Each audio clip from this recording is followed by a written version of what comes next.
L-Amerikana Andrea Prudente tilfet il-kawża kostituzzjonali li kienet fetħet fil-konfront tal-awtoritajiet tas-saħħa lokali wara li kienet insistiet li fil-każ tagħha kienu nkissru liġijiet internazzjonali. Fil-waqt li l-Amerikana saħqet li l-liġijiet Maltin dwar l-abort huma antikostituzzjonali, l-imħallef Miriam Heyman ċaħdet din it-talba.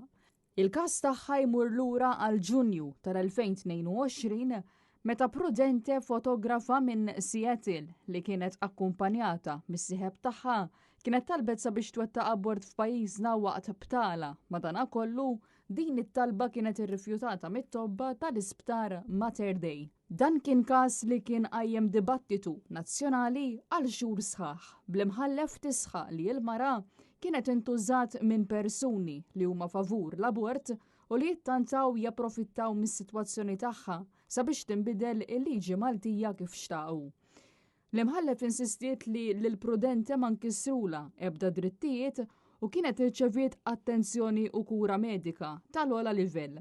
Kien innotat ukoll li minkejja l-movimenti kollha sabiex tinbidel il-liġi anke kif dak iż-żmien kien proponija Gvern Laburista, il-liġi proposta kellha tiġi emendata sostanzjalment għal furur li kien qam għaliex effettivament kien hemm riskju li titbexxaq tieqa għall-introduzzjoni tal-abort f'pajjiżna. Il-qorti finalment ordnat ukoll sabiex Prudente tħallas l-ispejjeż kollha tal-kawża.